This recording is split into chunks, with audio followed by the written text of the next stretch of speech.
ওই জন্য দেখেন ইরানের সাথে অলওয়েজ লেগে আছে, অলওয়েজ একটা ফিকশন লেগে আছে। আমি অবাক হব না যদি কয়দিন পরে ইসরায়েল ইরানকে হামলা করে, আমি অবাক হব।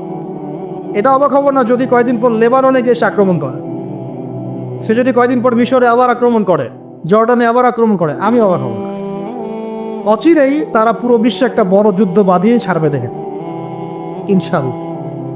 অচিরেই তারা পুরো বিশ্বে একটা বড় যুদ্ধ না বাঁধানো পর্যন্ত থামবে না। নবীজি বলেছেন সাল্লাল্লাহু আলাইহি ওয়াসাল্লাম, আমি না থাকলে আমার চাচাকে জাহান্নামের একদম অতল তলে রাখা হতো। আমার কারণে আল্লাহ রাব্বুল আলামিন তাকে জাহান্নামের উঁচু জায়গায় রাখবেন, জাহান্নামের উঁচু জায়গায় রাখবেন, যেখানে আগুন তার পায়ের গোড়ালি স্পর্শ করবে, এতেই তার মগজ টকবক করে ফুটতে থাকবে। আপনারা কি আমার বাংলা ভাষা বুঝতে পারছেন? এমন কোনো সাপোর্ট নাই চাচা দেন নাই। মক্কার প্রায় 13 বছর যখন দাওয়াতি কাজ করছেন নবী সাল্লাল্লাহু আলাইহি ওয়াসাল্লাম, মানুষ গালি দিচ্ছে, কেউ থুতু নিক্ষেপ করছে, কেউ নামাজরত অবস্থায় মাথার উপরে উটের নাড়ি ভুঁড়ি চাপিয়ে দিচ্ছে, কেউ বলছে এই ব্যক্তি জাদুকর, এই ব্যক্তি গণক, এই ব্যক্তি মিথ্যাবাদী, নাউজুবিল্লাহ, এই ব্যক্তি ফারিকুল জামাত বিভক্তকারী, এই ব্যক্তি মজনুন, পাগল।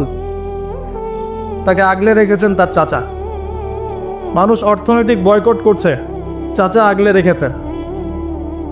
3 বছর সমাজ থেকে বহিষ্কার করা হয়েছে, গাছের ছালপাতা খেয়ে থেকেছেন বনু হাশিম, চাচা আগলে রেখেছেন। চাচা ছোটবেলা থেকে তাকে এত মহব্বত করেছেন, তার ছেলেদেরকে নিয়ে যখন খেতে বসতেন, আমাদের নবী সাল্লাল্লাহু আলাইহি ওয়াসাল্লাম একটু লাজুক ছিলেন, তিনি শোরগোল করতেন না, চুপচাপ খেতেন। চাচা আলাদা করে একটা খাবার রেডি করে তাকে আলাদা করে ডেকে খাওয়াতো, কারণ সবার সামনে হয়তো সে বলতে পারছে না, লজ্জা পাচ্ছে, শাই ফিল করছে, বাবা নাই, মানুষের সংসারে হয় না। এটা আপনারা হয়তো সবাই বুঝবেন না, আমরা বুঝি। যারা বাবা বা মা ছাড়া বড় হয়েছে অন্যের সংসারে, তারা এগুলো বুঝতে পারে।